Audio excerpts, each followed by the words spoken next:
So anyways, if you like watching these episodes of What's Up Guy Garage, you know what to do. Well, I never thought about it this way before, but you're actually taking your own life into your own hands, I guess, if you in fact help out and work in a retirement community. A lot of the people that are in here are more of that older age.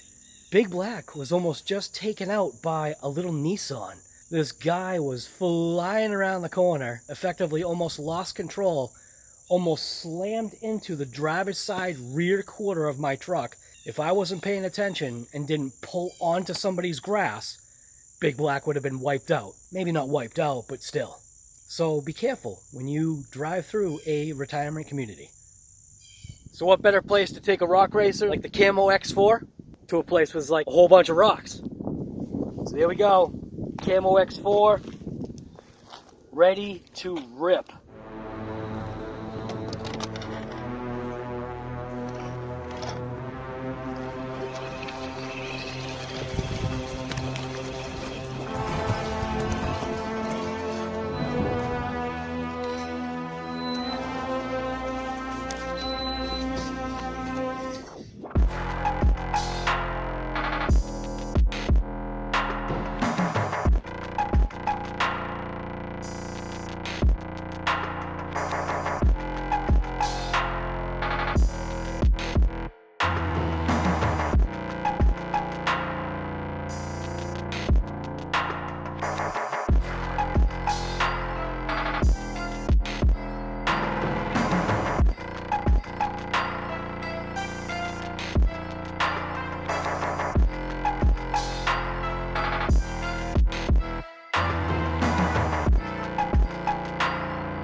Alright, well, that was short-lived, only because I lost a wheel hub nut.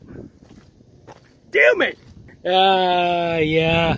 So surprisingly, this CAMO X4 was actually taking the terrain. But as you can see, by the tire that just fell out, as you can see, we lost a wheel nut, which, focus. Alright, well, we'll have to see what's going on now. So what happened to the Redcat Racing CAMO X4 when we took it out for its first run? Yeah, my fault once again. So when I was adjusting the front suspension on this, the left side front spring collar, the adjustment collar, wouldn't turn. So I had actually taken the shock off, and, well, just one of the things that I had done was I had taken the wheel off just to get a look at the hub, to see how things were built, and kind of get my eyes on the front suspension of this thing. We did end up just stripping out the very end of the hex receiver portion of the rim. What we got to do right now is we got to scavenge a hub nut off of something else so that we can take this thing back out. Now, it's the inherent nature, I guess, of something like this, a rock racer, to be tippy. But we had also done another modification on it, and now we're going to change that, because while the modification allowed the battery to fit better inside that battery box, what it does is it also kind of gives it a higher center of gravity. Let's just show you what I'm talking about. Pop the pins off. See, here's the pieces right there.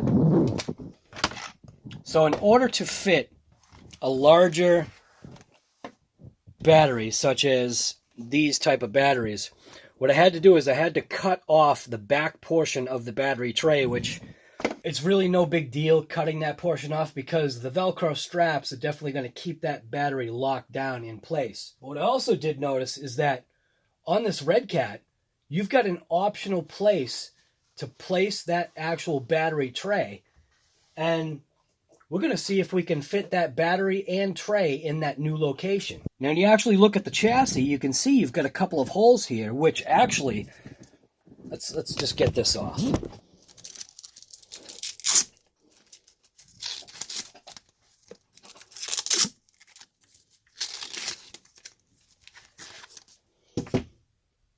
So you can see, actually, on the battery tray, you've got two holes that effectively line up with those holes right there, and then same thing on that forward part, a forward section.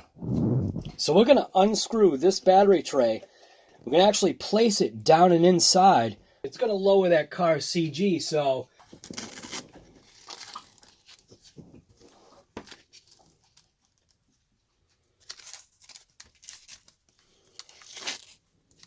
in those two screws, those are actually 2mm.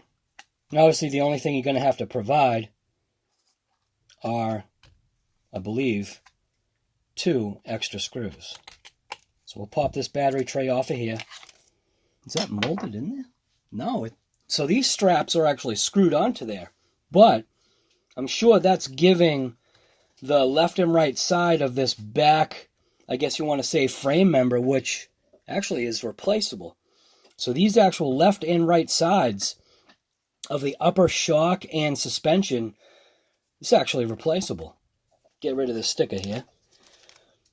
But we're going to take the battery tray, we're going to actually just mount it right in this location right here. Look how that fits. Perfect. So that's actually going to be the battery's new location.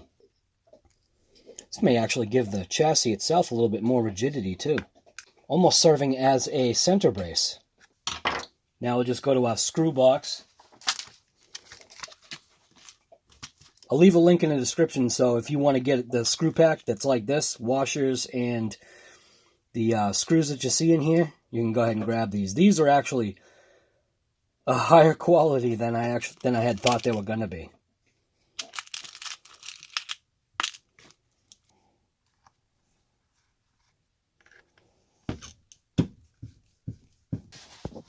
So now we've got the new location for the battery pack. Now let's just take the battery and just kind of slide it in place. See what it looks like. Perfect. Look at how that fits in there. So we are going to go ahead and rob a wheel nut off of something because we need a 4mm serrated wheel nut in order to throw the front wheel back on. And that was my fault. I was really hoping that I would find it. I actually gave it, I guess you want to say, a valiant search, trying to find that wheel nut in that gravel pile, which I think it would have been miraculous if I actually found it. You can see in the video, I think, the footage is limited, but you can see how well this thing actually handled. The other one thing that I did notice is we do have one dog bone that's bent, and it is on that side that the wheel popped off on. So I'm not sure if... I have a feeling that maybe that dog bone, you know, being bent like that, there is, I guess, the possibility that through that stripping out process, somehow it torqued or tweaked it somehow, either doing a full, you know, a full forward blast or a brake or reverse or whatever it was. But it had some pretty rough impacts, and the jumps that it actually did one jump that I didn't put the MT through, which it landed absolutely beautifully. So we've got it on the stand now, and I was just going to kind of, I guess, show you, once it focuses, just the bend that we've got in that drive shaft. It's a real slight bend, and it's on the same side that the wheel came off, so I am thinking that that was maybe, I guess, partially the problem, but the other drive shaft is actually laser straight, and obviously, you know, the rear end, we're not going to have an issue with that. So I'm going to pop that dog bone out, and then give it a straighten. So the back lock nut on this is a 5.5, and then obviously the screw that goes through is a 2. I'm just going to pop this upper link off.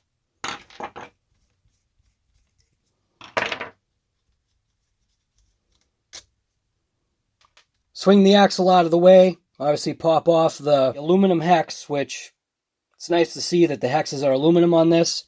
I'm going to pop that pin out. Swing that down and out of the way, and we'll be able to pop the whole shaft out. We should be able to pop the whole shaft out.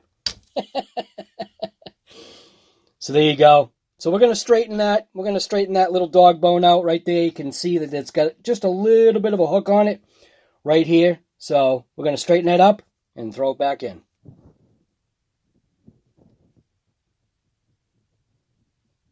I know it looks like it's not straight, but it is. It's straight. We just had a little bit of a bend on this little portion right here, so we're good to go now. Now we're just going to reinstall it.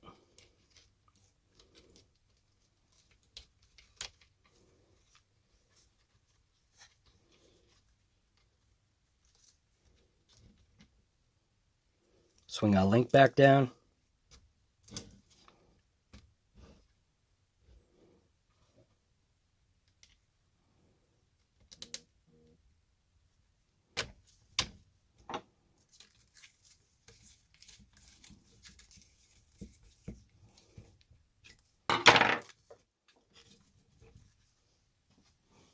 And there we go. Good as new. Looks like we do have still a slight little bend in it. So I'll reinstall the pin into the shaft. Go ahead and throw the hex back on. I'm actually going to take my Loctite and I'm going to Loctite the nuts onto the wheels, just so that we don't have an issue again. Throw a little dab of Loctite on there, so we know it's not going to come off. Take our wheel, slap it back on. And it's a 7mm.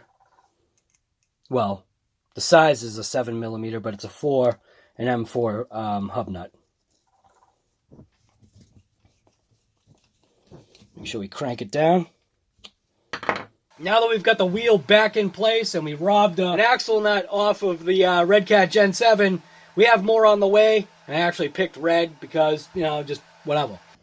We're going to end up Loctiting all 4 corners of the Redcat. I guess you want to say as a just in case that I actually did tighten it down, which fairly confident that I didn't.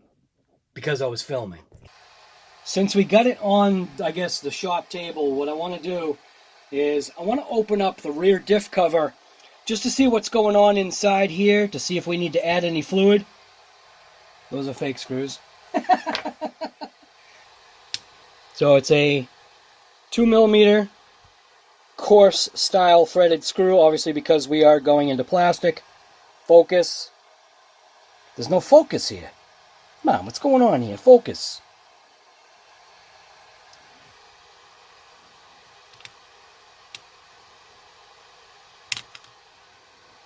So we are definitely weak on the lubrication. So we are definitely weak on the lubrication inside of here. So we're going to go ahead and we're going to throw some diff lube in there. Yeah, I think it needs more. I'm actually going to throw real diff lube in there. Squirt it up on the top. And just let it kind of drizzle down.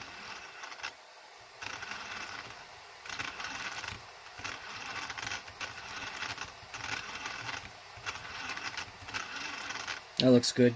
And I'm actually going to put a little bit also in the case. Can't hurt.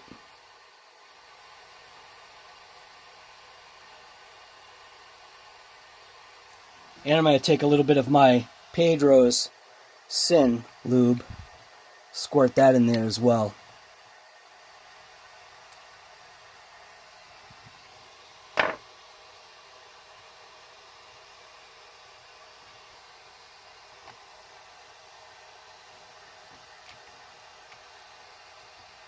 So now we're just going to crank them down.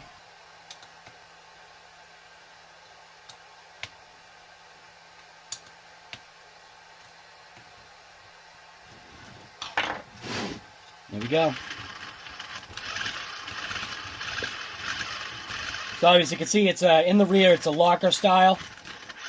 I think having the grease in there is actually going to help that rear end out a little bit. So on further inspection, I actually realized that Redcat did design that front bumper to accept lights. So when you look in there, you can see Redcat has designed a 4-position or 4 positions for lights. So like what we did with we actually robbed the light kit that was on the front of the TRMT8 to throw it on the HoBao Hyper MT+2. Now it looks like that light kit can actually fit inside this CAMO X4. So I'm going to have to check that out, see what light kit is available from Redcat, and obviously see what the price is too. So we're going to give the CAMO X4 another shot. Battery tray relocation to the center of the vehicle, hopefully to lower the CG. And obviously I'm going to leave those battery straps in there because it looks like it serves also as a brace. Now that obviously we center mounted the battery, I guess it changed the characteristics of the vehicle. So now when we had that battery, mounted towards the rear, I had hiked that ring all the way down to compress the spring a little bit to give the truck a little bit more elevation because it was squatting down too much. So now we can go ahead and reset the rear springs. We actually dropped those spring collars down a little bit. And we'll give it a couple of drop tests, and then we'll take it out. So you can see the front does dip down a little bit. One of the things we may have to do is actually maybe thicken up the front shock oil. But like I said, we're going to see how it functions. Mildly modified out of the box. Yeah, that's what it is. And that's also what's cool about the RC hobby, is actually being able to modify. And when you buy a vehicle like this, the ease and the ability to modify an RC is great. When you go buy those toy grade RCs, yeah, you're modifying nothing. Maybe you can put an extra battery pack in it or something. But even then, you're just going to burn stuff out. The other thought is to be able to make, technically I guess, a chassis brace that this battery pack could bolt into. We've got the room to be able to slide this battery pack back further. So after taking it out for a blast in its current configuration, if that's something that we have to do to change that forward to back weight distribution, which it's definitely front heavy now, and I would like to see a little bit more of that weight transferred towards the back, but yeah, again, modifying RCs, it's just what you do. Now the other thing I can do is I can actually re-lower the body post mounts. I had to raise the body up because putting that LiPo battery in there with the tray originally being located in this rear section, which is how it actually comes out of the box, I wanted to do one of those, I guess, you know, you saw it flipping a couple of times, and the whole point is to show you what it does out of the box and then modify it after the fact if it's in need. And obviously, I feel right now that the CAMO X4 was just in need of a little modification. Like I said, you can see we snipped off the rear of that battery tray right here. That way we can fit a bigger battery pack. We obviously relocated it, you know, from this rear section down into the middle. One of those double check things, you know what I mean? Subscribe to the channel, give me a share, give me a like, hit that bell notification so you know when another video is coming out. I mean, this is all stuff that all you know. I think one of the biggest things is subscribe to the channel. Just do it. What does it cost you? It doesn't cost you a damn thing. Thanks for watching this episode of, bashing the Redcat CAMO X4. Let's go. I didn't tighten it down hard enough. So, and they are serrated lock nuts, and I did actually end up robbing one off of my Redcat Gen 7, so if you need to rob a wheel lock nut off of a vehicle, Gen 7 lock nut off of the Redcat, it fits.